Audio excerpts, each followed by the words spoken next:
En las cortes legales, los abogados intentan convencer al juez o al jurado de su punto de vista. Es crucial para sus argumentos que todos entiendan los hechos básicos del caso. Frecuentemente, casi al final del juicio, los abogados reiteran los hechos, exponiéndolos de la manera más simple posible en una serie de proposiciones. Esto es un hecho. Ese es un hecho. Esto pasó. Eso pasó. Lo mismo es cierto en la teología sistemática. Los teólogos sistemáticos también deben establecer ciertos hechos teológicos. De esta manera, ellos presentan sus casos en simples proposiciones teológicas. Esta es la tercera lección dentro de nuestra serie Construyendo una teología sistemática, y hemos titulado esta lección Las proposiciones en la teología sistemática.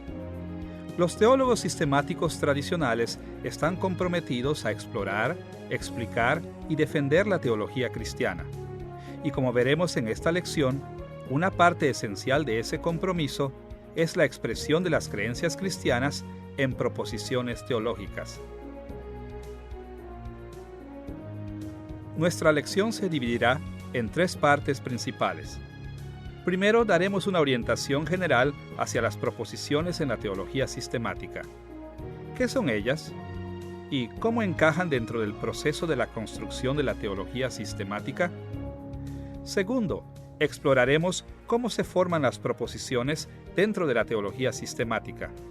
Y tercero, examinaremos algunos de los valores y peligros de este enfoque en las proposiciones. Comencemos enfocando nuestra atención en algunas consideraciones preliminares, una orientación general hacia este aspecto de la construcción de la teología sistemática. Nuestra orientación hacia las proposiciones en la teología sistemática tendrá que ver con tres temas. Primero, daremos una definición general de las proposiciones. Segundo, nos enfocaremos en su importancia. Y tercero, describiremos el lugar de las proposiciones teológicas. ¿Qué papel juegan dentro de todo el proceso de la construcción de una teología sistemática? Primero veamos nuestra definición de las proposiciones teológicas.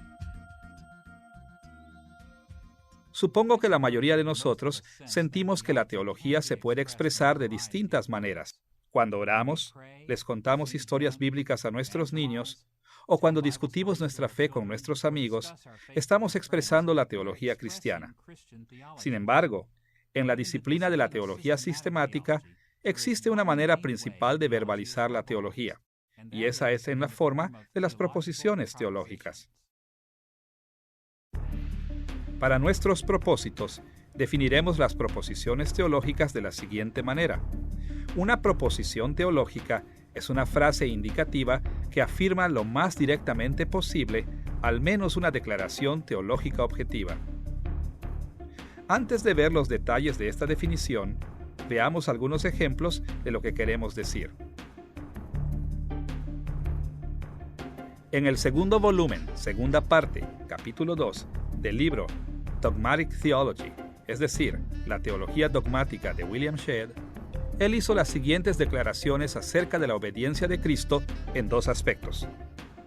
Existe una diferencia entre la obediencia activa y pasiva de Cristo. La última denota el sufrimiento de todo tipo que sufrió Cristo. La obediencia activa de Cristo es su conformidad perfecta a la ley moral. Acá vemos que Shedd hizo tres declaraciones básicas. Primero, hizo una declaración general que la obediencia de Cristo se puede describir en dos categorías, activa y pasiva. La segunda es que la obediencia pasiva de Cristo soportó el sufrimiento. Y la tercera es que la obediencia activa de Cristo hizo que cumpliera perfectamente la ley moral divina. Ahora, al recordar nuestras lecciones previas, podemos ver que Shedd se enfocó en dos términos técnicos, la obediencia pasiva y la obediencia activa. Sin embargo, en esta lección nos interesa más la forma en que los teólogos sistemáticos como Shedd incorporan los términos técnicos dentro de las proposiciones teológicas. Para explorar este tema, veamos una vez más nuestra definición. Una proposición teológica es una frase indicativa que afirma lo más directamente posible al menos una declaración teológica objetiva. Esta definición se enfoca en 4 características de las proposiciones dentro de la teología sistemática. Primero, son frases indicativas. Segundo, son declaraciones objetivas. Tercero, estas declaraciones objetivas de hecho son primordialmente teológicas por naturaleza. Y cuarto, ellas hacen declaraciones teológicas objetivas directas, o como nosotros decimos, declaran asuntos lo más directamente posible. Veamos más a fondo cada uno de los aspectos de esta definición, comenzando con la idea de que las proposiciones teológicas son frases indicativas. Ahora, todos sabemos que existen distintos tipos de frases en el lenguaje humano cotidiano. Por ejemplo, la frase ¿dónde está mi llave? Es interrogativa, una pregunta. Abre la puerta es una frase imperativa porque ejerce una orden o invitación. Ninguna de estas frases califica como una proposición, pero la frase mi llave va a abrir la puerta es una frase indicativa que declara lo que va a hacer la llave. Debemos dejar en claro que cuando los teólogos sistemáticos presentan sus puntos de vista, usan todo tipo de expresiones, pero al mismo tiempo, el modo dominante de expresión en la teología sistemática es las declaraciones indicativas directas. Este modo de expresión es tan dominante que sería imposible escribir una teología sistemática tradicional de ninguna otra manera. Además de entender que las proposiciones se encuentran en la forma de frases indicativas, también es importante ver que están diseñadas para afirmar declaraciones objetivas. Las proposiciones identifican y describen hechos. In addition to understanding that propositions are in the form of indicative sentences, it's also important Ahora, to see that they're a través de los designed milenios, to factual los claims. filósofos, teólogos y lingüistas han notado que los distintos tipos de proposiciones forman distintos tipos de declaraciones objetivas. Estos asuntos son demasiado complejos para que los tratemos en forma completa, pero arriesgando la simplificación excesiva de los temas, destacaremos 2 aspectos de las proposiciones que debemos tener presentes mientras exploramos la teología sistemática. Siguiendo los contornos de las discusiones arraigadas en los escritos de Aristóteles sobre la lógica, destacaremos que las proposiciones se pueden distinguir primeramente por su cantidad y, en segundo lugar, por su calidad. Primero, las proposiciones pueden ser descritas en cuanto a la cantidad de su sujeto. El sujeto de una proposición universal incluye a cada miembro del conjunto sin excepción. Por ejemplo, la declaración que todos los mamíferos tienen pelo afirma que algo es cierto acerca de todos los mamíferos. De la misma manera, por lo general, los teólogos sistemáticos hacen una declaración universal en la teología. Es común que los teólogos cristianos digan que todos los seres humanos son la imagen de Dios, o que toda dádiva buena viene de Dios. Por otra parte, otras proposiciones son particulares, porque sus sujetos solo incluyen algunos miembros de un conjunto mayor.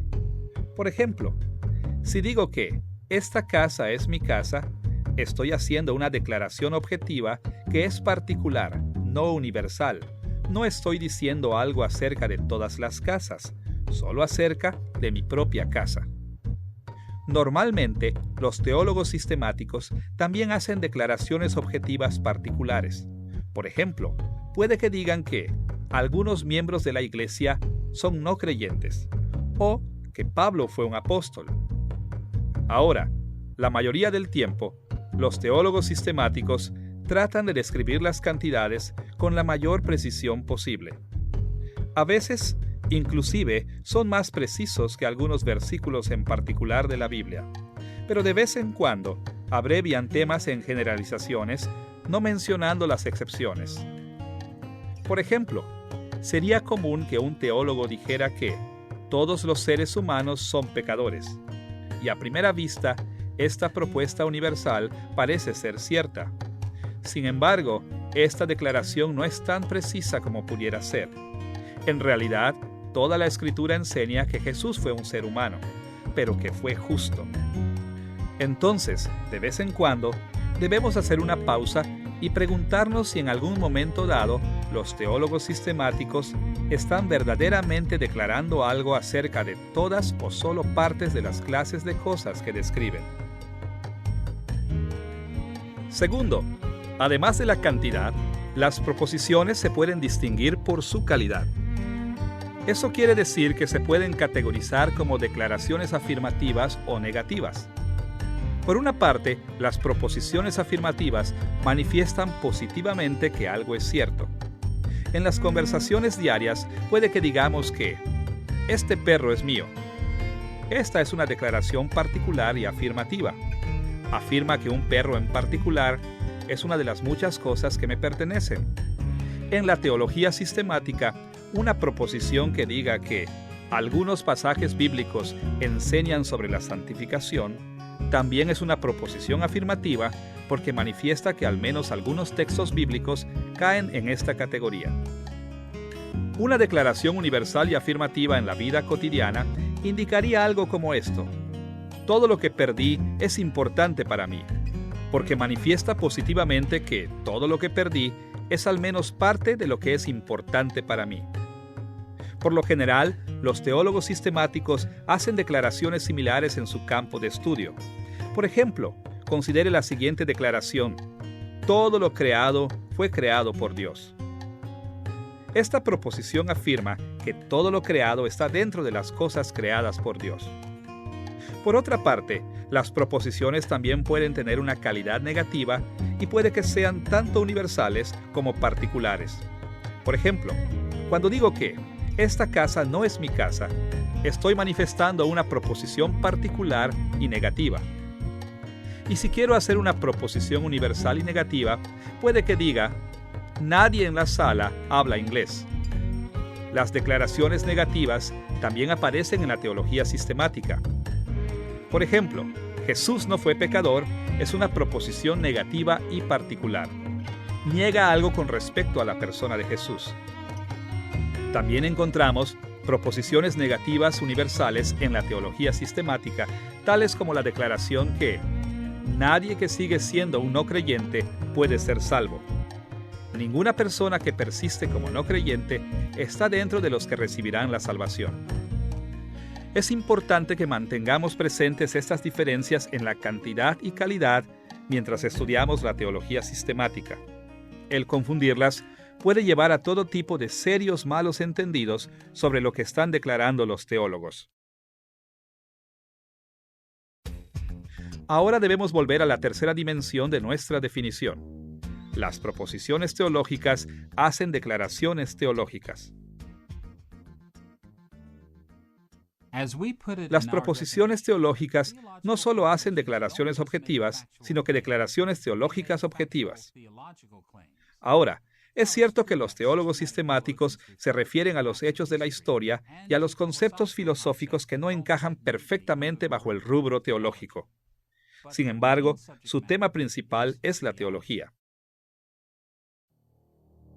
Ahora, para entender lo que queremos decir con hechos teológicos, debemos recordar que la teología es un tema bastante amplio. Usted recordará que Tomás de Aquino definió la teología como que si existieran dos asuntos principales. En el libro número 1, capítulo 1, sección 7 de su Suma Teológica, Aquino llamó a la teología la doctrina sagrada y la definió como una ciencia unificada en la que todo lo que trata la doctrina sagrada lo hace teniendo como punto de mira a Dios, bien porque se trata de Dios mismo, bien porque se trata de algo referido a Él. Las palabras de Aquino reflejan una diferencia común que existe dentro de la teología sistemática entre la teología propia, que es el estudio de Dios en sí, y la teología general, el estudio de otros temas que se relacionan con Dios. Junto a esta diferencia común, la teología sistemática se enfoca en los dos niveles de la teología. Por un lado, los teólogos sistemáticos centran su atención en la teología propia, haciendo declaraciones que tienen que ver directamente con Dios.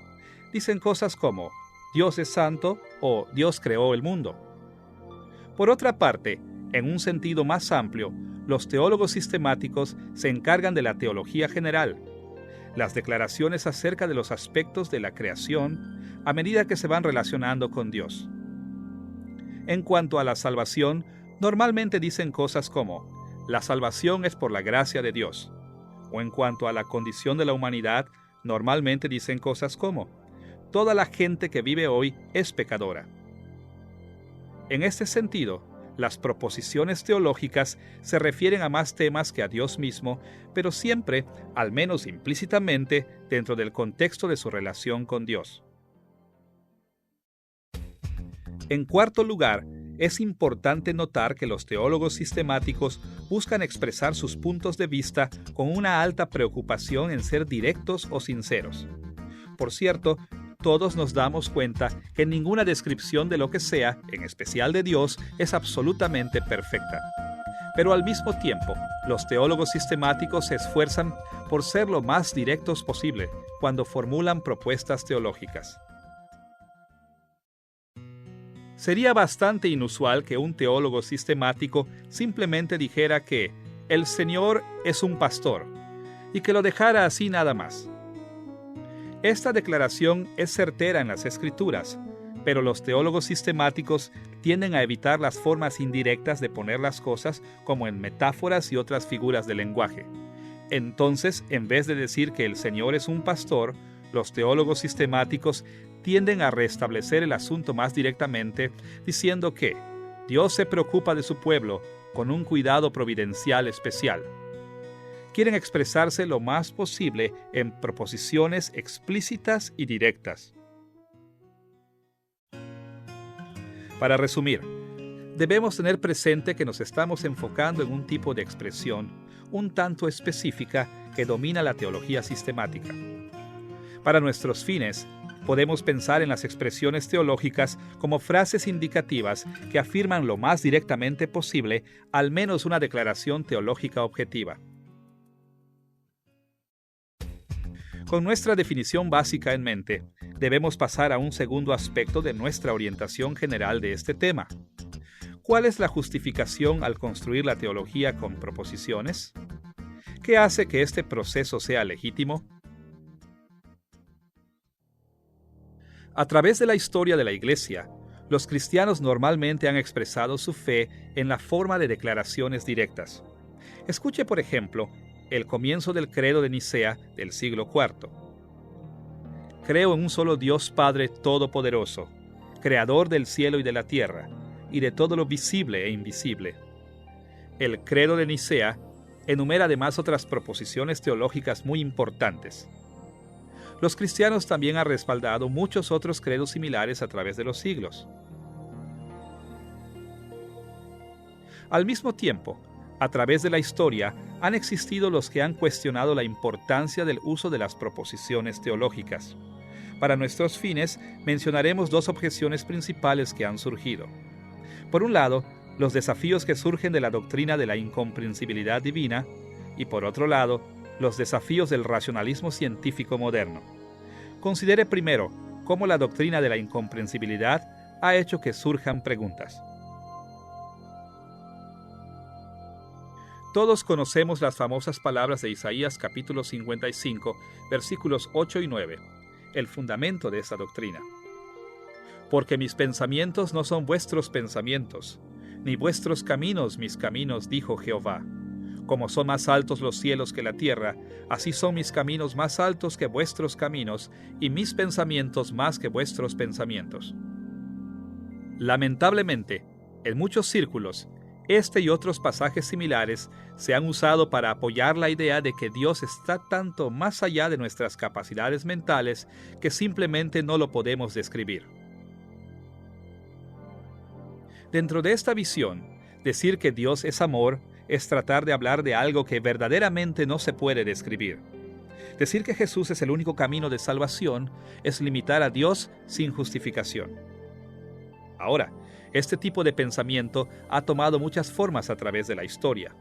Por ejemplo, Muchos teólogos han argumentado que la única manera de decir cualquier cosa sobre Dios es seguir lo que se conoce en latín como la vía negativa, la manera de la negación.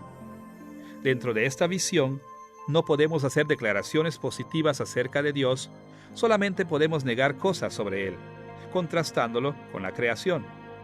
Solamente podemos decir cosas como: Dios no se limita al espacio, Dios no está sujeto al tiempo, Dios no es físico.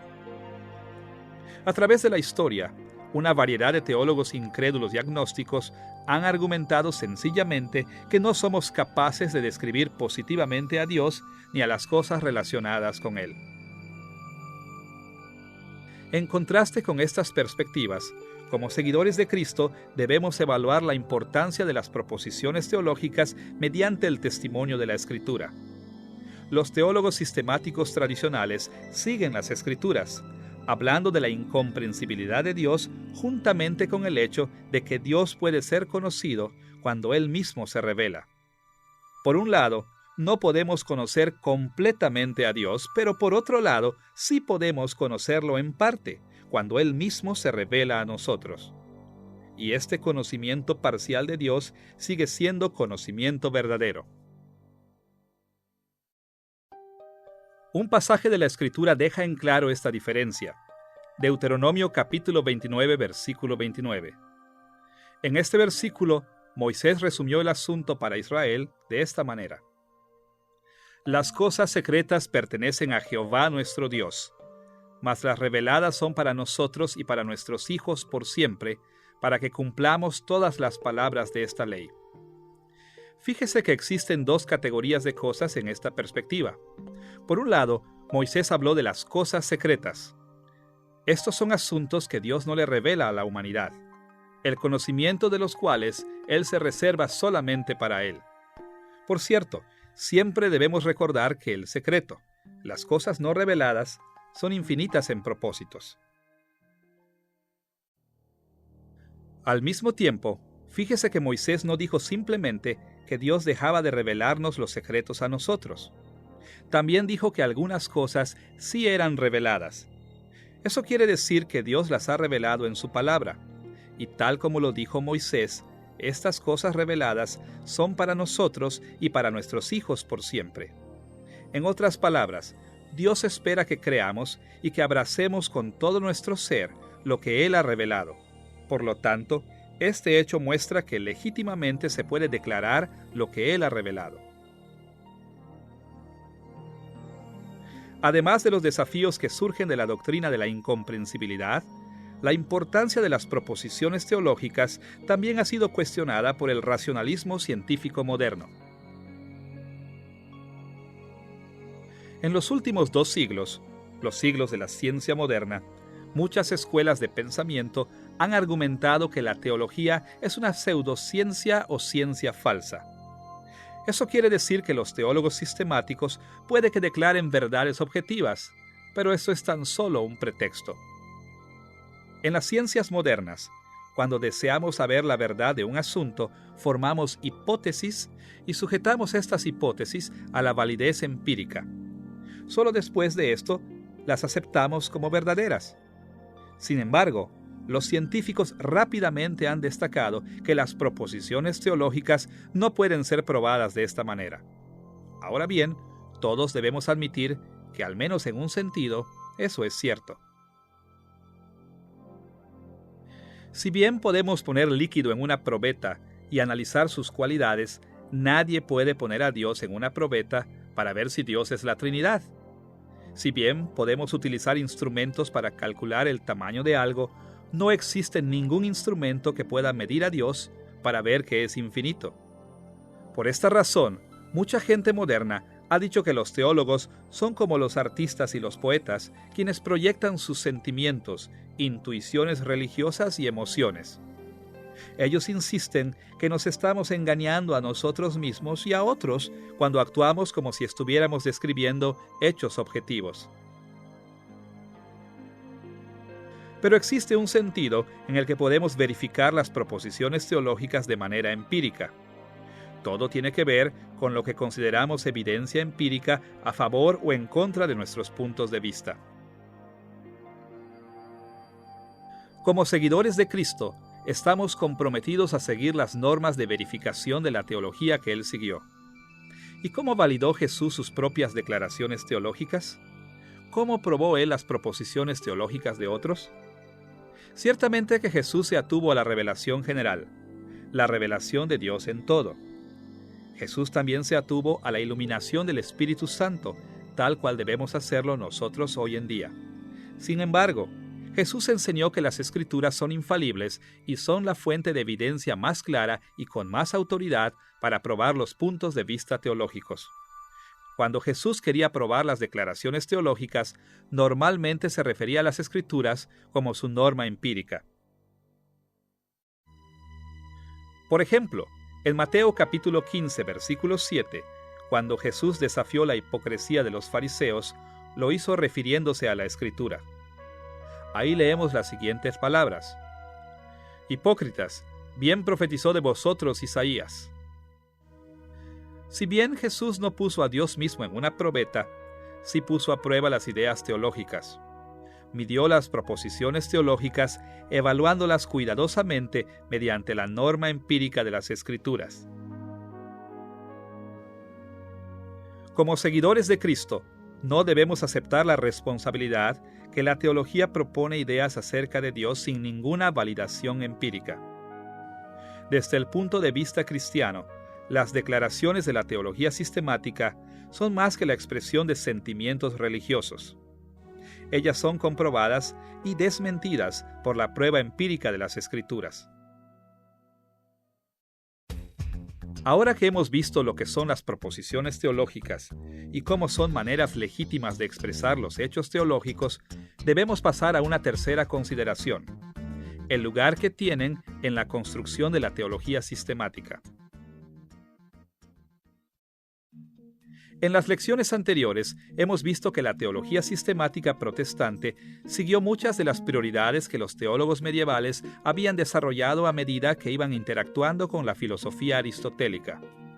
Como resultado, la construcción de la teología sistemática requiere de 4 pasos principales: la formación de términos técnicos que dan paso a la formación de proposiciones, que a su vez dan paso a la formación de declaraciones doctrinales, que a su vez desarrollan un sistema completo de creencias.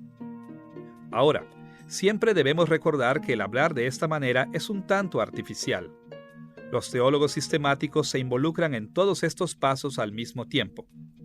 Pero para ser más claros, sirve pensar en este proceso como una transición de los elementos más sencillos a los más complejos. En el nivel más bajo, los términos técnicos teológicos incluyen los bloques más básicos de la teología sistemática.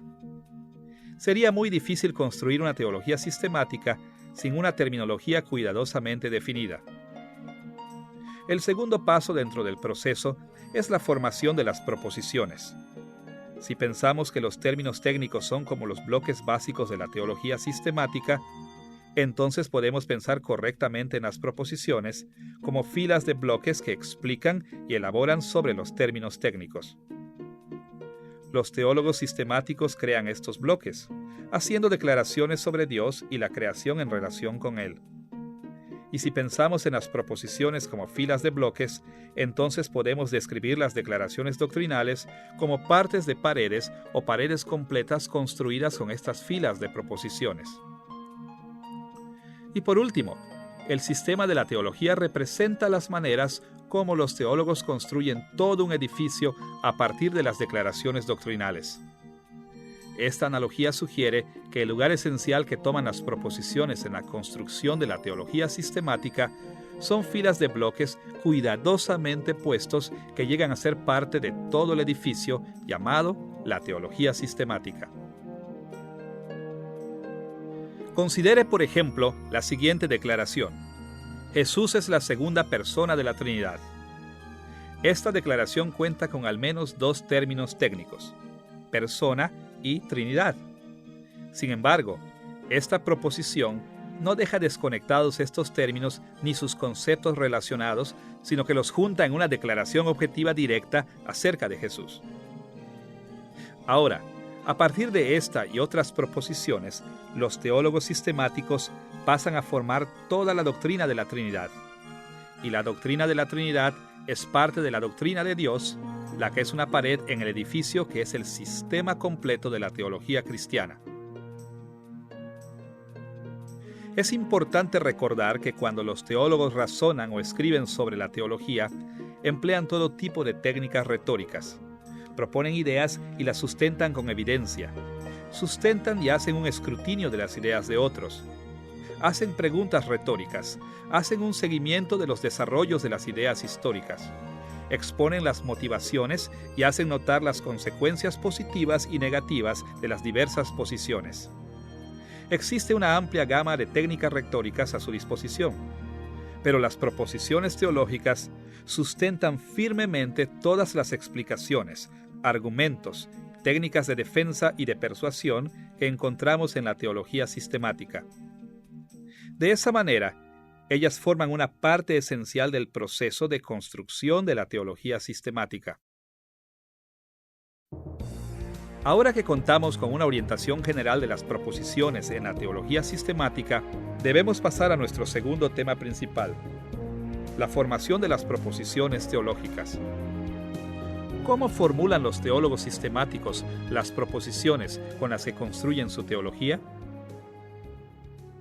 Los procesos que siguen los teólogos experimentados cuando crean sus proposiciones son bastante complejos. Mientras exploramos cómo las crean, debemos tener presente que nuestra discusión será un tanto artificial.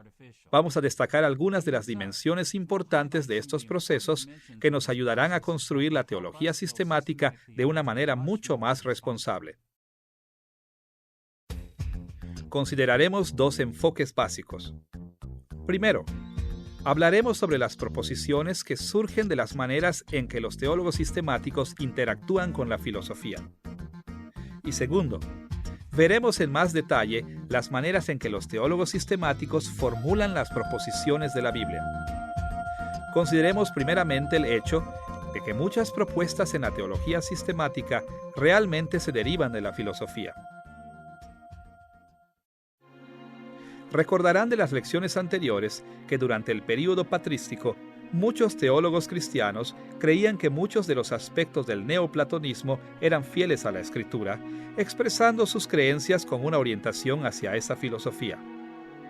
Durante la época medieval, la gran mayoría de los eruditos cristianos creían que la filosofía aristotélica era, en muchos aspectos importantes, fiel a la Escritura. Por lo tanto, mucho de lo que decían se ajustaba a las perspectivas aristotélicas. Incluso dentro de la teología sistemática protestante, diversas filosofías modernas han provisto, para bien o para mal, orientaciones importantes. Como resultado, muchas de las declaraciones que aparecen en la teología sistemática se derivan de los argumentos filosóficos. Ahora bien, debemos tener cuidado cuando notemos que muchas proposiciones se derivan de dichas raíces filosóficas, ya que las Escrituras nos advierten en contra de la filosofía y nos instan a usarla. Por un lado, debemos poner atención a las advertencias como las de 1 Corintios capítulo 1 versículo 20, donde el apóstol Pablo se burló de la filosofía no cristiana. ¿Qué es del sabio? ¿Qué del escriba? ¿Qué del escudriñador de este siglo? ¿No ha enloquecido Dios la sabiduría del mundo? Es importantísimo que los teólogos cristianos recuerden la antítesis básica entre la teología cristiana y las filosofías no cristianas. Pero al mismo tiempo, en Hechos capítulo 17, versículos 27 y 28, Pablo demostró un uso positivo de la reflexión filosófica extrayendo de las palabras de los poetas filosóficos griegos Cleantus y Aerates. Dios no está lejos de cada uno de nosotros, como también algunos de vuestros poetas dijeron, porque linaje de éste somos también. Este pasaje demuestra que si bien debemos estar conscientes de los peligros, los teólogos cristianos han tenido la razón al interactuar con diversas filosofías. Incluso han tenido la razón al incorporar declaraciones teológicas que se derivan de argumentos filosóficos, así como Pablo lo hizo cuando estaba en Atenas. Si bien debemos estar conscientes de esas raíces filosóficas, la Biblia es más que todas las demás fuentes, la más importante para las proposiciones teológicas dentro de la teología sistemática. Por esta razón, debemos prestar atención especial a las formas en que los teólogos sistemáticos formulan sus declaraciones teológicas a partir de lo que enseña la Biblia. Para lograr este objetivo, veremos tres posibilidades. Primero, consideraremos los desafíos que enfrentan los teólogos sistemáticos en este aspecto. Segundo, veremos cómo cumplen los teólogos sistemáticos uno de estos aspectos mediante un proceso al que llamaremos la reducción de los hechos. Y tercero, exploraremos cómo enfrentan los teólogos sistemáticos otro aspecto de estos desafíos a través de la acumulación de los hechos. Veamos primeramente los desafíos que enfrentan los teólogos sistemáticos cuando formulan las proposiciones a partir de la Biblia. Cuando los alumnos de teología por primera vez comienzan a estudiar teología sistemática, normalmente tienen la impresión que el crear proposiciones teológicas es un asunto sencillo. Piensan que solamente necesitamos leer la Biblia y repetir lo que dice. A veces esto es cierto porque la Biblia sí incluye algunas proposiciones, pero también existen muchos desafíos importantes. Además de los efectos de la condición humana imperfecta y pecaminosa, las Escrituras mismas presentan al menos dos desafíos para formular las proposiciones teológicas. Un desafío surge de la variedad literaria que encontramos en la Biblia, y otro desafío surge de la organización doctrinal de la Biblia. Considere primero las dificultades con las que se encuentran los teólogos sistemáticos debido a la variedad literaria de las Escrituras. La Biblia no es un terreno literario plano que repite el mismo tipo de material una y otra vez. En cambio, varios géneros aparecen a través de la Biblia y se combinan entre sí de maneras innumerables. La Biblia contiene mezclas de narración, ley, poesía, profecía y epístolas, por nombrar solo algunas. Dentro de cada uno de estos géneros mayores existen distintos tipos de expresiones: declaraciones, mandatos, preguntas, quejas, alientos, exclamaciones, bendiciones, citas, listas, estatutos, títulos, instrucciones técnicas, firmas. La lista es extensa, y junto a estas variedades se encuentran las innumerables figuras de expresión y otras sutilezas literarias que le dan el sabor a la escritura de distintas maneras. Esta gran variedad literaria complica la formulación de las proposiciones teológicas. Imagine por un momento que la Biblia fuera un libro que solo consistiera de proposiciones directas, enumerando sencillamente un hecho después del otro. Si este fuera el caso, entonces el uso de la Biblia en la teología sistemática sería relativamente fácil. Pero por supuesto, la Escritura no es así. Es literariamente diversa. Ahora bien, imagine que los teólogos sistemáticos se inclinaran a expresar su teología con una gran variedad literaria. Imagine que sus teologías estuvieran llenas de poesía, narrativas, mandatos, epístolas, quejas, figuras de expresión y similares. Si esto fuera así, entonces una vez más la presentación de la Escritura y de la teología sistemática encajaría muy bien la una con la otra, pero por supuesto, este tampoco es el caso. El hecho es que la Biblia es literariamente diversa, pero los teólogos sistemáticos expresan las enseñanzas de la Biblia casi exclusivamente en proposiciones. De hecho, los teólogos sistemáticos tienen que comprimir todos los diversos tipos de literatura que encuentran en la Biblia en un tipo específico de expresión. Y esta disparidad es uno de los mayores desafíos a los que se enfrentan los teólogos sistemáticos. Un segundo desafío que presentan las Escrituras para los teólogos sistemáticos es la forma en que la Biblia organiza sus doctrinas. En otras palabras, las Escrituras no tratan temas particulares en unidades claras y completas. En cambio, el mismo tema normalmente se trata en partes dispersadas a través de la Biblia. Y esta característica de la Escritura es la que también desafía a los teólogos sistemáticos. Imagine que la Biblia fuera distinta en este aspecto. Suponga que la Biblia narrara una doctrina a la vez. Suponga que la Biblia tratara normalmente un tema, lo razonara extensamente y luego pasara al siguiente tema. Si así fuera el caso, entonces quizás los teólogos sistemáticos podrían leer cada porción de la Biblia y formular de manera sencilla las declaraciones teológicas basadas en cada parte de la Biblia. Pero por supuesto, así no es como presenta la Biblia sus temas teológicos.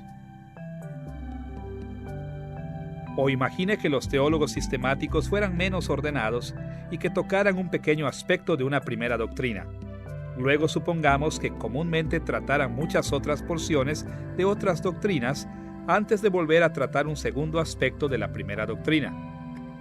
Si estuvieran satisfechos con tratar un asunto por aquí y otro por allá en pedazos, entonces quizás les sería relativamente fácil trabajar con la Escritura. Pero por supuesto, esto no es lo que los teólogos sistemáticos quieren hacer. Ellos quieren presentar las enseñanzas de la Escritura de la manera más completa y ordenada posible, y como resultado, tienen que trabajar arduamente para combinar la información de todos los lugares de las Escrituras. Las Escrituras tocan aspectos de los temas teológicos de diversas maneras en distintos lugares, y esta característica de la presentación bíblica de la teología es otro gran desafío para los teólogos sistemáticos. Ahora que hemos visto dos de los principales desafíos a los que se enfrentan los teólogos sistemáticos cuando trabajan con la Escritura, debemos volver nuestra atención al proceso de la reducción objetiva. Esta es la estrategia que utilizan los teólogos sistemáticos para superar el desafío de la variedad literaria de la Biblia. En términos sencillos, la reducción objetiva es el proceso de enfoque en los hechos teológicos que enseñan los pasajes bíblicos y la puesta al margen de otras dimensiones de estos mismos pasajes. Así como con el lenguaje humano en general, los pasajes de la Biblia fueron diseñados para que tuviesen múltiples impactos en sus lectores.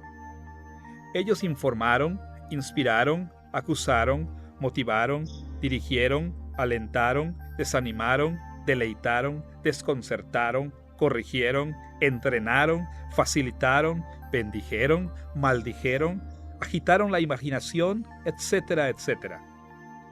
Ahora, no todos los pasajes de la Biblia fueron diseñados para hacer todo esto, y ciertamente no todos lo hacen con la misma fuerza. Cada pasaje bíblico extenso fue diseñado para tener una variedad de impactos. Pero los teólogos sistemáticos enfocan su atención principalmente, si no exclusivamente, en los hechos teológicos que se enseñan en la Escritura. En otras palabras, los teólogos sistemáticos reducen su atención a las consideraciones objetivas, mientras que las otras características de los textos bíblicos pasan mayormente desatendidas. Ahora, el proceso de reducción de la Escritura a sus hechos es relativamente directo cuando los pasajes bíblicos han sido diseñados principalmente para afirmar declaraciones objetivas. En estas situaciones, los teólogos sistemáticos sencillamente hacen notar los hechos explícitos e implícitos presentes en un texto bíblico y luego se enfocan en aquellos hechos que son pertinentes a sus razonamientos. Considere 2 de Timoteo capítulo 3 versículo 16 como un ejemplo de un pasaje que se enfoca en los hechos. Ahí Pablo dice que toda la Escritura es inspirada por Dios y útil para enseñar, redarguir, corregir y para instruir en justicia. Ahora, en el contexto general, podemos darnos cuenta que este versículo fue diseñado para que fuera mucho más que un simple catálogo de hechos acerca de la Biblia. Pablo conectó este versículo con el contexto anterior para motivar a Timoteo a que prestara atención cuidadosa a las Escrituras. Por lo menos, este versículo fue diseñado para alentar y motivar a que Timoteo renovara sus compromisos con las Escrituras. Pero una dimensión prominente de este complejo diseño tenía que hacer varias declaraciones teológicas explícitas, y los teólogos sistemáticos hacen bastante uso de este pasaje porque les interesan estas declaraciones teológicas objetivas. Los hechos explícitos de este pasaje se pueden resumir en una serie de propuestas afirmativas y universales.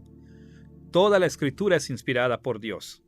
Toda la Escritura es útil para enseñar. Toda la Escritura es útil para redarguir. Toda la Escritura es útil para corregir. Toda la Escritura es útil para instruir. Estas propuestas reflejan las consideraciones objetivas que comunica explícitamente este versículo. Además de estas declaraciones explícitas, este versículo conlleva de manera lógica un número de declaraciones implícitas que también son de interés para los teólogos sistemáticos. Por ejemplo, es justo decir que Dios deseaba comunicar su voluntad. Este pasaje también implica que la atención a la Escritura es vital para la santificación. Y aunque Pablo habló específicamente de las Escrituras del Antiguo Testamento, dio a entender que las Escrituras del Nuevo Testamento también son inspiradas y útiles de estas maneras. Habiendo identificado estos hechos teológicos explícitos e implícitos, los teólogos sistemáticos pueden entonces explicar y defender sus razonamientos sobre distintos temas teológicos. Como puede imaginar, este versículo aparece frecuentemente dentro de la teología sistemática para sustentar las declaraciones acerca de la doctrina de la Escritura. Por ejemplo, en el segundo capítulo de su libro Systematic Theology, Teología Sistemática, Robert Raymond se refirió a 2 de Timoteo capítulo 3, versículo 16 para sustentar su declaración de que las Escrituras son infalibles. Ahí escribió que los escritores bíblicos declaran la infalibilidad de la palabra de Dios que Él entregó a la humanidad a través de ellos mediante la inspiración. Este tipo de declaración es una forma típica de cómo utilizar este versículo en la teología sistemática. Pero los hechos teológicos explícitos e implícitos que se enseñan en 2 de Timoteo capítulo 3, versículo 16, también tratan otros temas teológicos tradicionales. Por ejemplo, los teólogos sistemáticos puede que se refieran a este pasaje bajo el rubro de la teología propia como evidencia de que Dios es misericordioso porque se reveló a la humanidad. Puede que la utilicen dentro de la doctrina de la eclesiología para establecer que la lectura y la predicación de las Escrituras es un medio de gracia en la Iglesia. También puede que se refieran a él bajo el rubro de la escatología para establecer la integridad de la profecía bíblica. Las posibilidades son infinitas. Con pasajes bíblicos que se asemejan a las proposiciones teológicas, el proceso de la reducción de los hechos es relativamente sencillo. Cuando leemos en Génesis capítulo 1, versículo 1, que Dios creó todas las cosas, no es difícil inferir el hecho que Dios es el creador. Cuando leemos en Isaías capítulo 6, versículo 3, que el serafín clamó, «Santo, santo, santo», ante el Señor, es sencillo concluir que Dios es santo. Cuando leemos en Romanos capítulo 3, versículo 28, que la justificación es por la fe aparte de las obras, puede que llevemos esta declaración a nuestro argumento de la soteriología.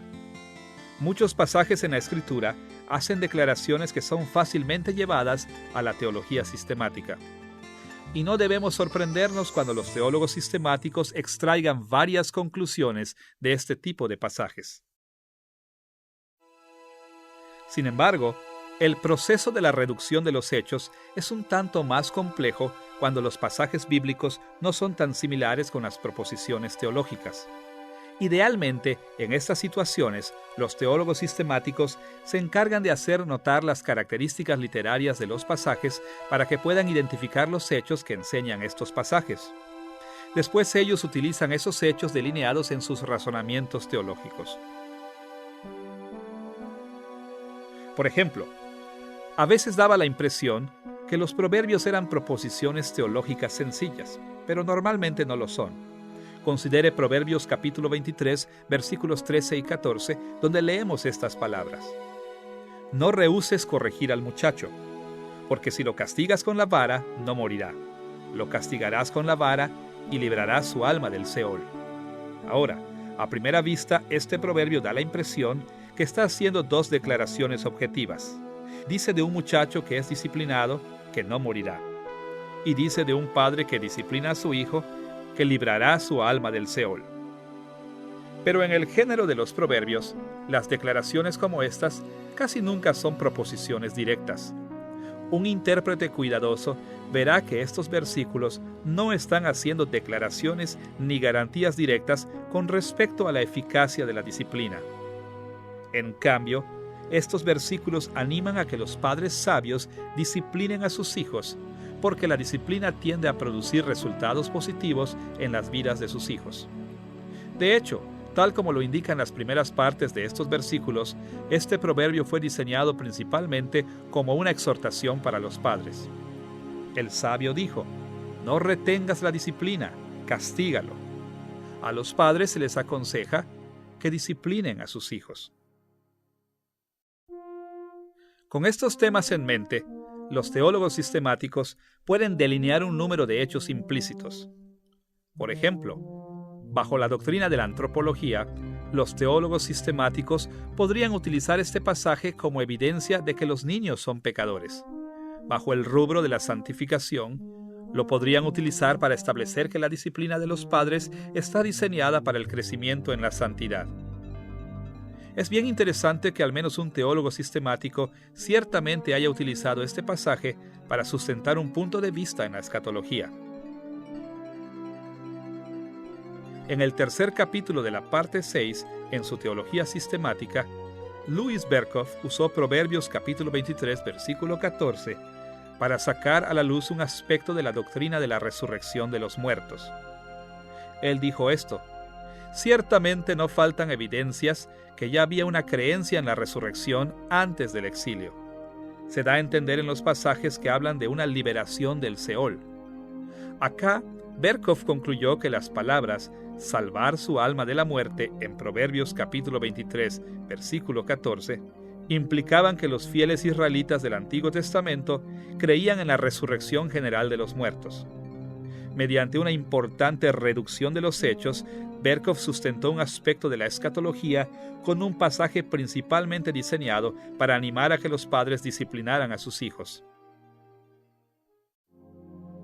Ahora, a veces el enfocarse en los hechos puede que se reduzca incluso más. Por ejemplo, usted recordará que los teólogos tienden a declarar cosas lo más directamente posible. Por lo que si un pasaje emplea figuras de lenguaje, los teólogos sistemáticos tienden a explicar lo que esas figuras de lenguaje significan en forma sencilla.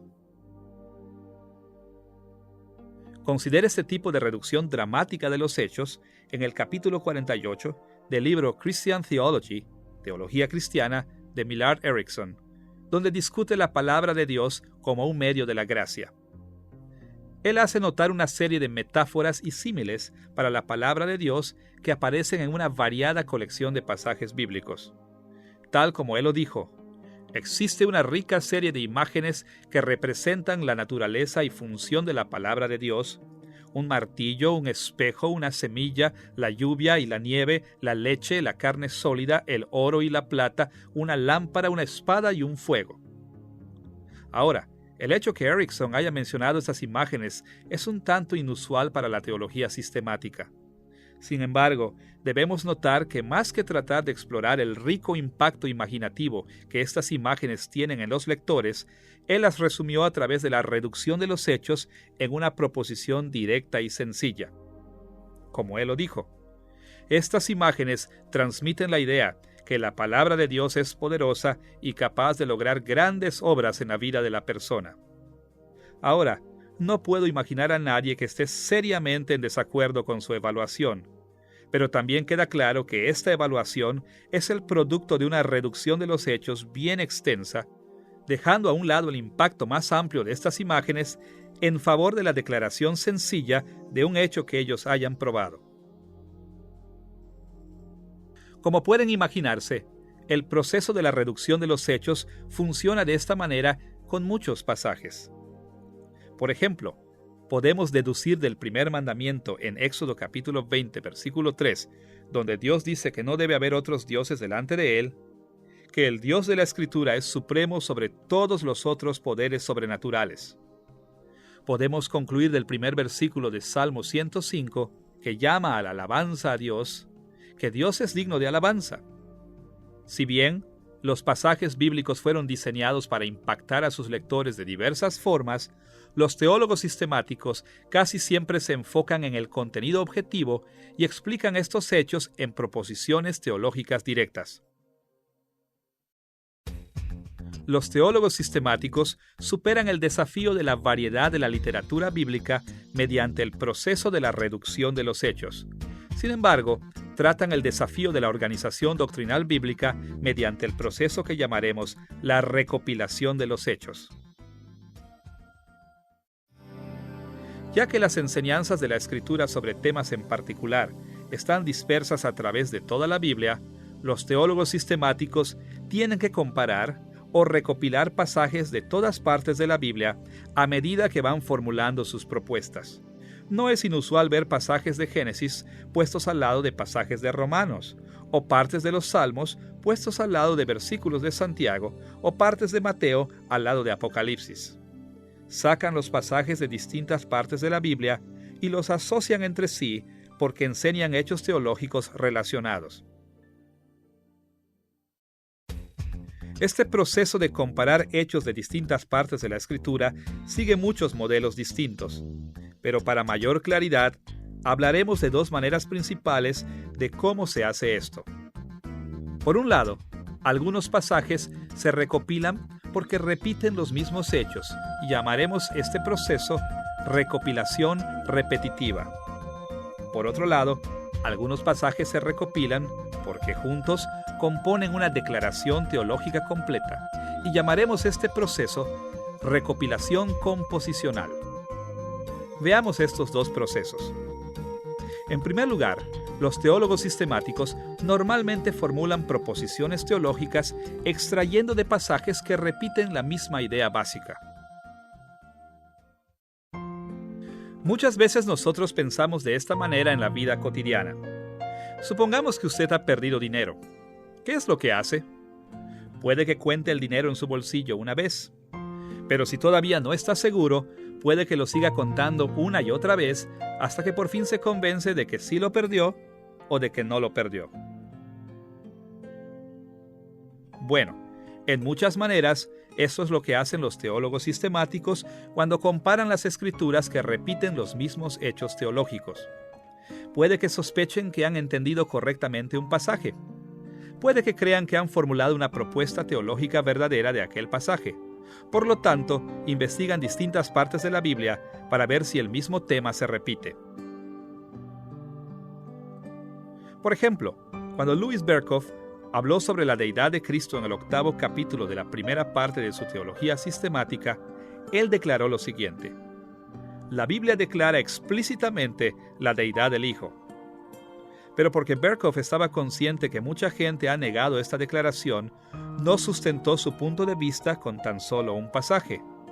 En cambio, destacó que este hecho teológico se declara explícitamente en Juan capítulo 1, versículo 1, en Juan capítulo 20, versículo 28, en Romanos capítulo 9, versículo 5, Filipenses capítulo 2, versículo 6, Tito capítulo 2, versículo 13 y Primera de Juan capítulo 5, versículo 20. En este caso, Berkhof comparó versículos de distintos libros del Nuevo Testamento porque repetían la misma enseñanza. La mayoría de nosotros hemos oído el principio que dice que siempre debemos buscar apoyo de una variedad de pasajes para corroborar doctrinas importantes, que es fácil malinterpretar una sola referencia bíblica. Una forma de confirmar que hemos entendido correctamente la declaración de un pasaje es mostrando que la misma declaración se repite en otras partes de la Biblia. En otras lecciones, hemos hablado de la certeza teológica, usando un modelo que denominamos el cono de la certeza. Hemos hecho notar que a los teólogos cristianos responsables no les interesa solamente determinar lo que hay que creer, sino que también les importa coordinar la importancia de sus convicciones con la fortaleza de la evidencia de esas convicciones. En muchos aspectos, es por eso que comparamos los versículos que repiten el mismo hecho teológico. Cuando no podemos encontrar sustento bíblico repetitivo para una proposición, por lo general debemos bajar nuestra confianza en esa propuesta. Pero el ver que se repite un hecho una y otra vez en las Escrituras es una manera común y corriente de poder ganar más confianza.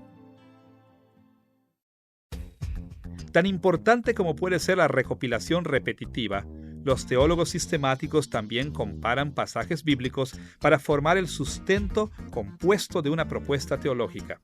En otras palabras, los teólogos sistemáticos encuentran diversas declaraciones objetivas a través de la Biblia y las recopilan para formar aseveraciones teológicas mayores y multifacéticas. Expliquemos el proceso de la recopilación composicional con un ejemplo de la vida cotidiana. Imagine que estoy a punto de salir y escucho que está tronando y sospecho que está lloviendo. ¿Cómo confirmo esta sospecha? Bueno, una manera es poner atención a otras cosas que la confirman. Cuando se acerca corriendo un amigo empapado de agua, estoy más convencido que está lloviendo. Si mi amigo me pasa su paraguas mojado, entonces me convenzo aún más de que está lloviendo.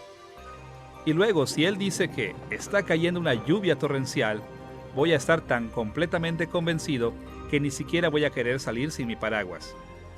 Estas observaciones no son repetitivas. Yo oigo los truenos, veo a mi amigo empapado, toco su paraguas y recibo un informe explícito. Cada una de estas evidencias contribuye con algo distinto y en conjunto componen una evidencia que me convence de que mi sospecha era cierta. De igual manera, los teólogos sistemáticos siguen un modelo similar en la recopilación composicional. Se dan cuenta de que se enseña algo en un pasaje. Luego se dan cuenta de que hay otro asunto relacionado en otro pasaje. Después se encuentran otros pasajes que enseñan otras ideas relevantes.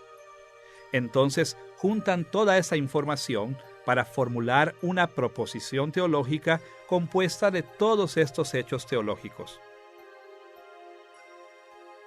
Para ver cómo funciona este proceso, volvamos al argumento de Berkhof acerca de la deidad de Cristo en el capítulo 8 de la primera parte de su Teología Sistemática. Ya hemos visto que él hizo notar la repetición de las declaraciones explícitas de que Cristo es divino cuando dijo que la Biblia declaraba explícitamente la deidad del Hijo. Pero su proposición teológica de que Cristo es completamente divino también se sustenta con la recopilación composicional de declaraciones relacionadas pero distintas que descubrió en muchas partes de la Escritura. Continuó diciendo que la Biblia también les asigna nombres divinos a él. Le asigna atributos divinos. Habla de él haciendo obras divinas y le atribuye honor divino. La conclusión de Berkhof de que Cristo es Dios no se basó en ninguna de estas declaraciones de manera individual, sino que en base a la acumulación de todas estas declaraciones teológicas. No es difícil entender por qué Berkhof hizo esto.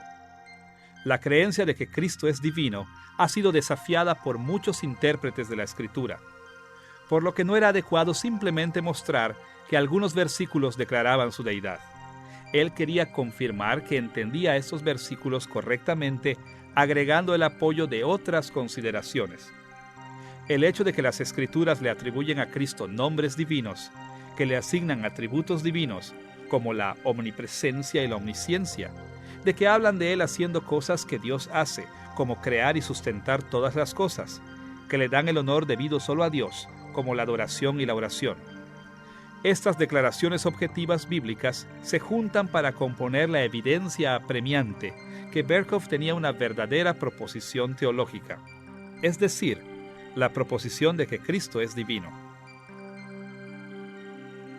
Es así que los teólogos sistemáticos formulan las proposiciones teológicas de las Escrituras, primero reduciendo su enfoque hacia los hechos que se declaran en los pasajes bíblicos, y segundo, comparando los pasajes de distintas partes de la Escritura.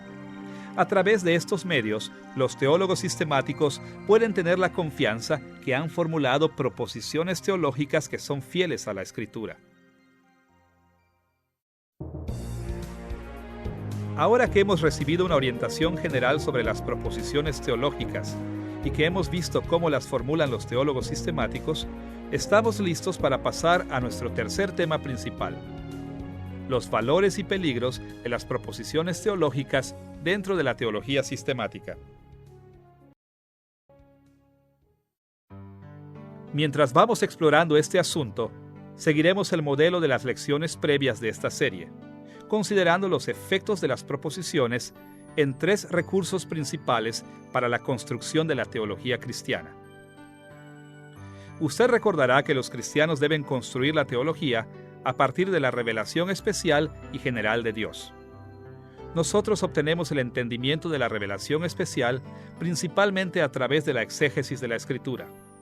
Aprendemos dimensiones importantes de la revelación general, tanto de la interacción en comunidad, aprendiendo de otros, especialmente de otros cristianos, como de la vida cristiana, es decir, nuestras experiencias de vida al servicio de Cristo. Porque estos recursos son de tal importancia, exploraremos los valores y peligros de las proposiciones teológicas en relación con cada una de ellas. Primero veremos las proposiciones y la vida cristiana. Segundo, exploraremos las proposiciones en relación con la interacción en comunidad. Y tercero, examinaremos las proposiciones en conexión con la exégesis de la Escritura. Veamos primero el recurso teológico de la vida cristiana. La vida cristiana se resume en el proceso de la santificación personal, y como hemos visto en otras lecciones, la santificación personal se lleva a cabo a nivel conceptual, conductual y emocional, o como lo decimos, en los niveles de la ortodoxia, la ortopraxis y la ortopatía. El tiempo no nos va a permitir explorar todas las formas cómo afectan las proposiciones teológicas a estos diversos aspectos de la santificación. Por lo tanto, nos vamos a limitar a una forma principal en que pueden mejorar y una forma principal en la que pueden impedir la vida cristiana. Veamos primero una forma en cómo las proposiciones teológicas pueden mejorar nuestros intentos de vivir para Cristo. Una de las mayores ventajas de las proposiciones teológicas tradicionales es que ellas expresan clara y brevemente muchos aspectos importantes de nuestra fe. En la actualidad, la mayoría de los cristianos no son capaces de expresar exactamente lo que creen. Y ya que no podemos hacer resúmenes satisfactorios de nuestras creencias, normalmente se nos hace difícil vivir para Cristo en nuestras vidas cotidianas. Recuerdo que una vez hablé con una joven que no se sentía cómoda con el hecho de que su iglesia toleraba ciertos estilos de vida inmorales entre sus miembros, pero ella no quería irse. Ella me dijo, no sé qué hacer. Recibo tanto de las predicaciones que no quiero dejar de asistir a mi iglesia. Entonces le pregunté, ¿cuáles crees que son las características de la iglesia verdadera? Ella me miró con una mirada en blanco y por último me dijo, no sé. Entonces le dije, no creo que vayas a poder decidir qué hacer con respecto a tu iglesia hasta que no decidas qué es lo que crees que debe caracterizar a una iglesia verdadera. Después le dije, la teología protestante enseña que existen tres características de la iglesia verdadera. Ellas son la predicación fiel de la palabra, la fiel administración de los sacramentos y la práctica fiel de la disciplina de la iglesia. Me dijo, me hubiera gustado que alguien me hubiera dicho eso antes. En el mundo moderno, normalmente los cristianos no quieren tomar el tiempo para aprender ni siquiera las declaraciones más básicas del cristianismo, por lo que sustituyen proposiciones teológicas bien formuladas con opiniones basadas en sentimientos o sin base. Pero el resultado de esto es normalmente el mismo. Cuando debemos tomar decisiones importantes, cuando nos enfrentamos con decisiones morales cotidianas, no sabemos qué hacer porque no somos capaces de expresar proposiciones teológicas bien formuladas. La teología sistemática tradicional nos ha entregado muchas proposiciones que son fieles a la Escritura. y el aprenderlas es una de las cosas más útiles que pueden hacer los cristianos a medida que buscan vivir para Cristo. Ahora, tan bueno como pueda ser la familiarización con las proposiciones teológicas tradicionales, también puede ser el caso de que el enfatizarlas mucho o el confiar demasiado en ellas puede realmente impedir la vida cristiana. Una manera en que esto es cierto es que los cristianos que estudian la teología sistemática por lo general piensan que un conjunto de proposiciones teológicas es todo lo que necesitan para tomar decisiones prácticas en la vida cristiana.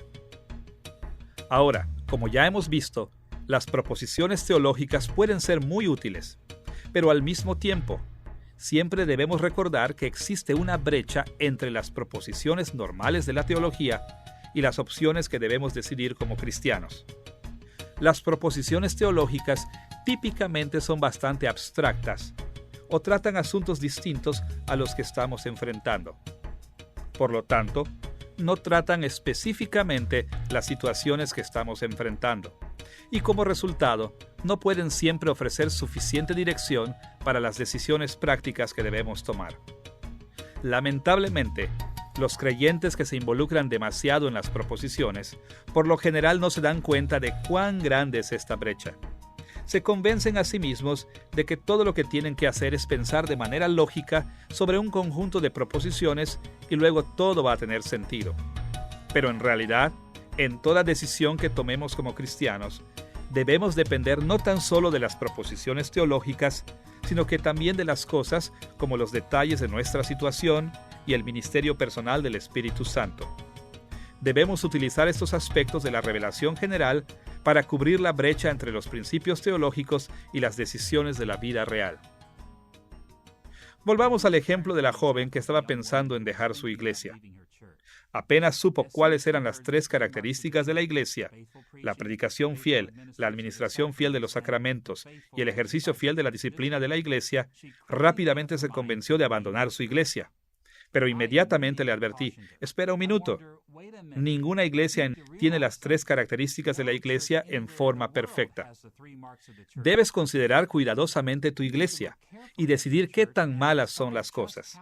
Y más que esto, debes pasar tiempo en oración, buscando la dirección del Espíritu Santo para que puedas tomar una decisión firme.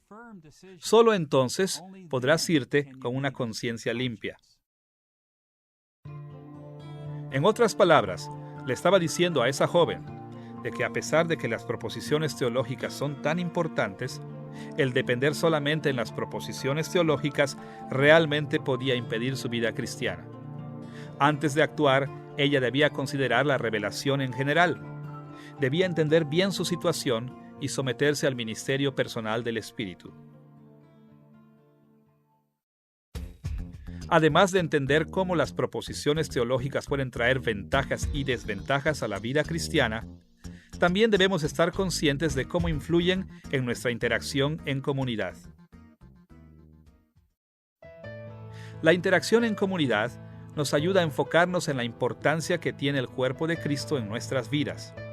En estas lecciones hemos hablado de 3 dimensiones importantes de la interacción dentro de la comunidad cristiana, es decir, la herencia cristiana, el testimonio de la obra del Espíritu Santo en la iglesia del pasado, la comunidad cristiana actual, el testimonio del Espíritu Santo en los cristianos de la actualidad y el juicio privado, el testimonio del Espíritu Santo que obra en nuestras conclusiones y convicciones personales. Estas dimensiones de comunidad interactúan entre sí de muchas maneras. Brevemente mencionaremos algunos pensamientos sobre cómo las proposiciones teológicas pueden mejorar o impedir estos elementos de la interacción en comunidad. Veamos primero una manera importante en cómo las proposiciones teológicas pueden mejorar la interacción en comunidad. Es triste ver cómo muchos cristianos evangélicos en la actualidad van de una iglesia a otra, de un predicador o maestro a otro, con poca capacidad para determinar cómo deben interactuar con esas iglesias y predicadores. No sabemos a quién seguir. No podemos discernir lo positivo ni lo negativo de una iglesia. Esta falta de discernimiento comúnmente viene de la ignorancia de las declaraciones básicas de los hechos de la fe cristiana. El llegar a estar conscientes de las proposiciones teológicas fundamentales de la teología sistemática es una de las mejores maneras para llegar a ser un seguidor de Cristo con mayor discernimiento. Una manera muy práctica de sacar ventaja de las proposiciones teológicas es familiarizarse con algunos de los catecismos protestantes. Catecismos como el Catecismo de Heidelberg o el Catecismo Menor de Westminster ofrecen proposiciones teológicas cortas que son fáciles de aprender. Y con esos puntos de vista teológicos a la mano, los seguidores de Cristo pueden tener mayor discernimiento. Por ejemplo, si alguien quiere discutir el propósito o la meta de la vida, es extremadamente útil saber la primera pregunta y respuesta del Catecismo Menor de Westminster. Escuche cómo resume una gran parte de la enseñanza bíblica en una sola frase. En respuesta a la pregunta, ¿cuál es el fin principal del hombre?, responde el Catecismo: el fin principal del hombre es el de glorificar a Dios y gozar de Él para siempre. Suponga que alguien llega con un nuevo concepto de cómo pueden tener consuelo los cristianos en la vida. Entonces es muy útil saber la primera pregunta y respuesta del Catecismo de Heidelberg. La primera pregunta es: ¿cuál es tu único consuelo tanto en la vida como en la muerte?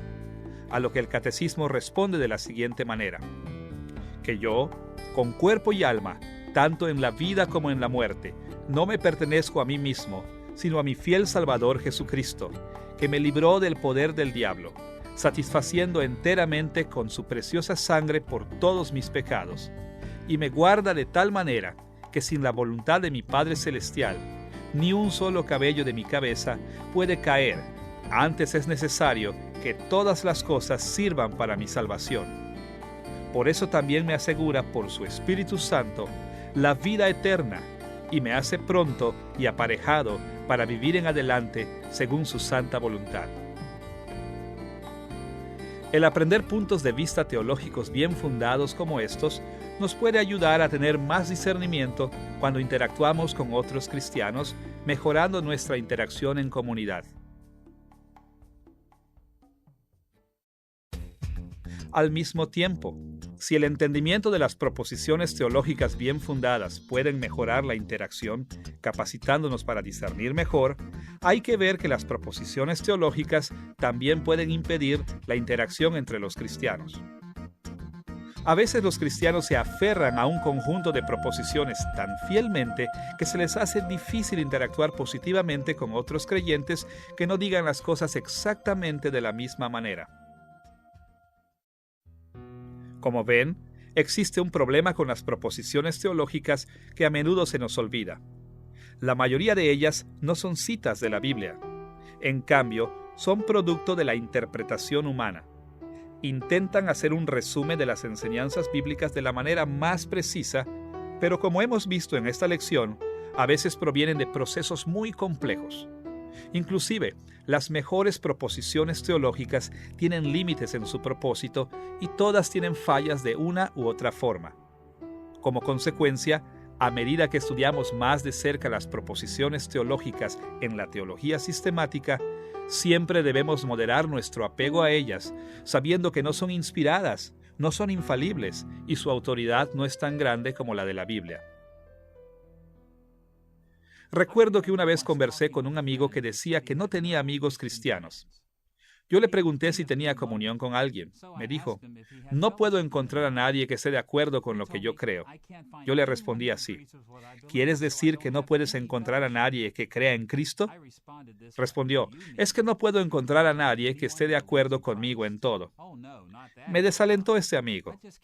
Él debió haber sabido que los cristianos nunca han estado de acuerdo en cada detalle teológico.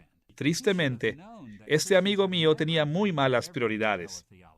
Le había dado tanto énfasis a las proposiciones teológicas que esto impedía por completo el que pudiera tener comunión con otros.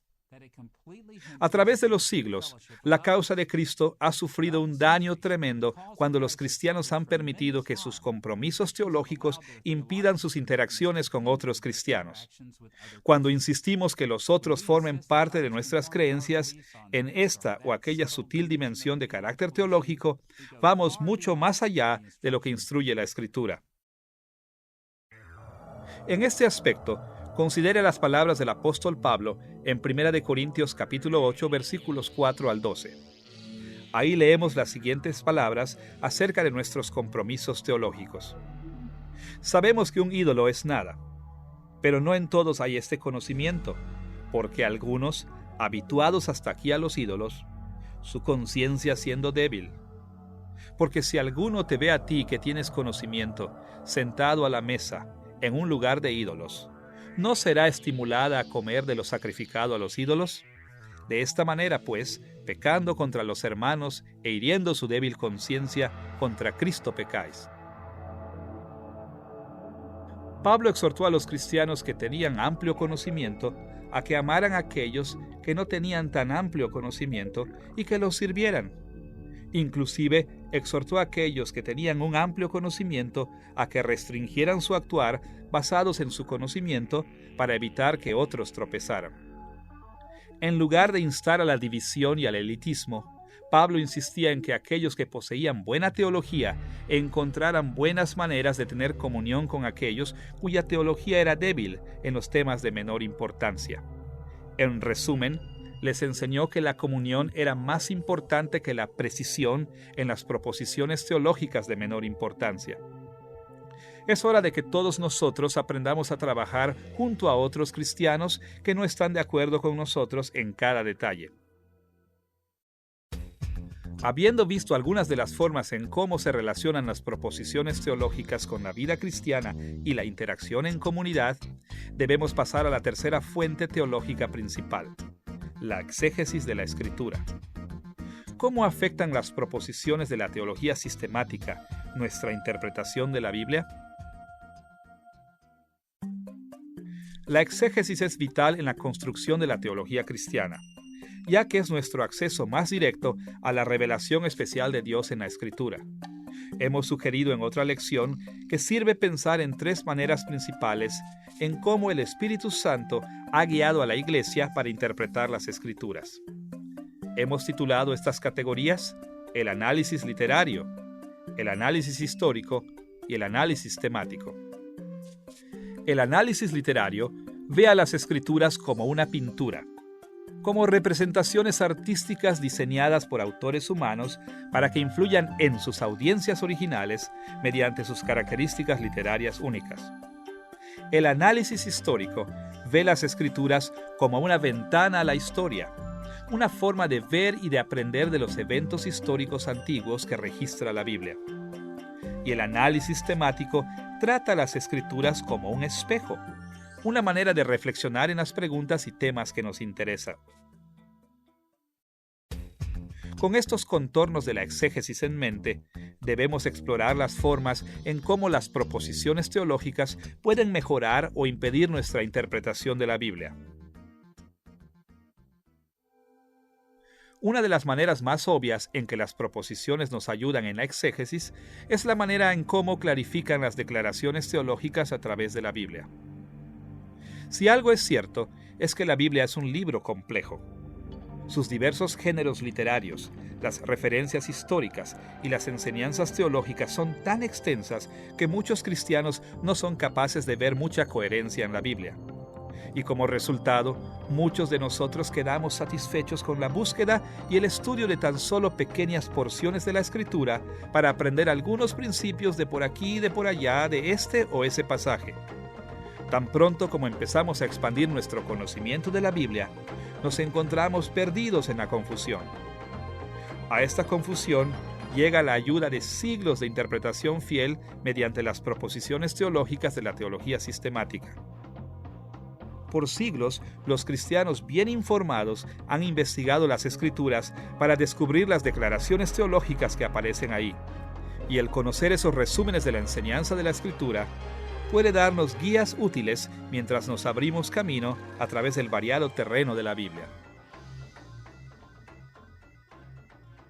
Les recomiendo a mis alumnos que una manera útil de entrar en la enseñanza de cualquier pasaje bíblico es buscar las maneras en que el pasaje toca los temas teológicos importantes que aparecen dentro de la teología sistemática. No toda porción de la Biblia tendrá algo que decir con respecto a cada proposición teológica, sino que la lectura de un pasaje, teniendo en mente las proposiciones teológicas básicas, normalmente servirá para entregar una orientación de un pasaje bíblico.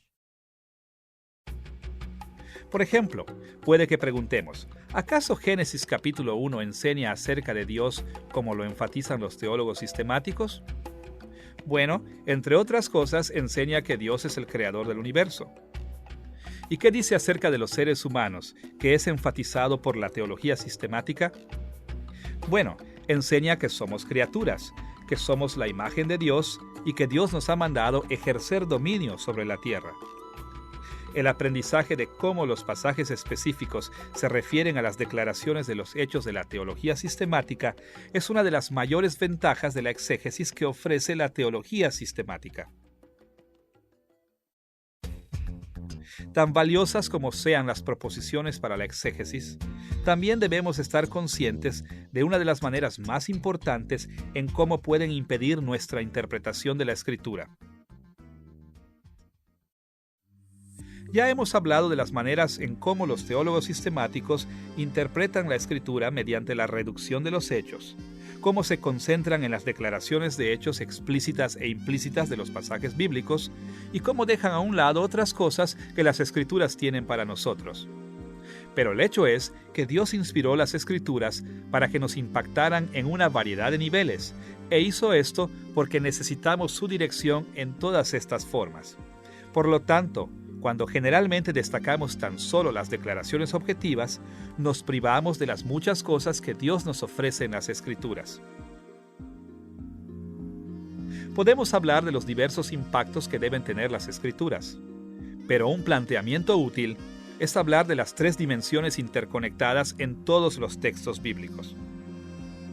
En primer lugar, los pasajes bíblicos tienen un impacto informativo. Esto quiere decir que entregan hechos explícitos e implícitos que debemos conocer y creer. Esta es la fortaleza de la teología sistemática. Su objetivo es aislar y comparar estos hechos en proposiciones teológicas. Pero al mismo tiempo, los pasajes bíblicos tienen un impacto direccional. Nos entregan direcciones morales explícitas e implícitas para nuestras vidas. Esto se hace más obvio cuando tratamos pasajes que vienen en la forma de mandatos. Pero incluso los pasajes que fueron diseñados primordialmente para declarar información también implican responsabilidades morales. Pablo dejó bastante claro este punto en 2 de Timoteo capítulo 3 versículos 16 y 17. Escuchen sus palabras ahí una vez más. Toda la Escritura es inspirada por Dios y útil para enseñar, para redarguir, para corregir, para instruir en justicia, a fin de que el hombre de Dios esté enteramente preparado para toda buena obra. De acuerdo a Pablo, todo pasaje bíblico fue diseñado para que tuviera alguna medida de impacto direccional. En tercer lugar, los pasajes bíblicos también tienen un impacto emocional. Explícita o implícitamente apuntan a las emociones de los lectores. Esta función de la Escritura es más obvia cuando leemos textos altamente emocionales como los Salmos u otros pasajes en donde los escritores bíblicos enfatizan las emociones. Pero todo pasaje bíblico tiene el potencial de tocarnos emocionalmente. Considere Mateo capítulo 22, versículos 37 al 40, en el que Jesús hizo un resumen del Antiguo Testamento de la siguiente manera. Amarás al Señor tu Dios con todo tu corazón, y con toda tu alma, y con toda tu mente. Este es el primero y grande mandamiento. Y el segundo es semejante, amarás a tu prójimo como a ti mismo. De estos dos mandamientos depende toda la ley y los profetas. En las Escrituras, el amor es un concepto muy emocional y de acuerdo a Jesús es fundamental para nuestra fe. Los escritores bíblicos nos hacen un llamado a que experimentemos todo tipo de emociones santas. Esperan que nos motivemos para odiar el pecado y sus consecuencias. Esperan que lloremos y nos regocijemos y que experimentemos toda la gama de las emociones humanas apropiadas en respuesta a lo que vemos en las páginas de la Escritura. Este diseño variado de las Escrituras es la razón por la cual no debemos restringirnos a buscar proposiciones teológicas en la Biblia. Es importante tener en orden nuestros hechos, pero también es importante que tengamos en orden nuestra moral y nuestras emociones. Las riquezas de la Escritura esperan ser descubiertas mediante una exégesis cuidadosa. Sin embargo, la interpretación cuidadosa de la Biblia debe ser lo suficientemente amplia para descubrir todo lo que nos ofrecen las Escrituras. Es así que las proposiciones dentro de la teología sistemática nos ofrecen muchos valores y muchos peligros. Pueden mejorar la vida cristiana, la interacción en comunidad y la exégesis de la Escritura de muchas maneras. Pero también pueden impedir nuestro acceso a estos tres principales recursos teológicos. En esta lección hemos explorado las proposiciones y la teología sistemática, y hemos llegado a un entendimiento básico de lo que son y por qué son importantes. También hemos visto cómo se formulan las proposiciones dentro de la teología sistemática, y hemos explorado algunos de los valores y peligros que presentan.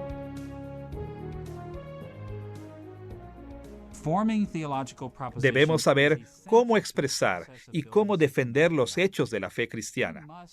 Por esta razón, las proposiciones teológicas han sido cruciales en la construcción de la teología sistemática a través de los siglos y son vitales en la construcción de la sana teología sistemática incluso en la actualidad.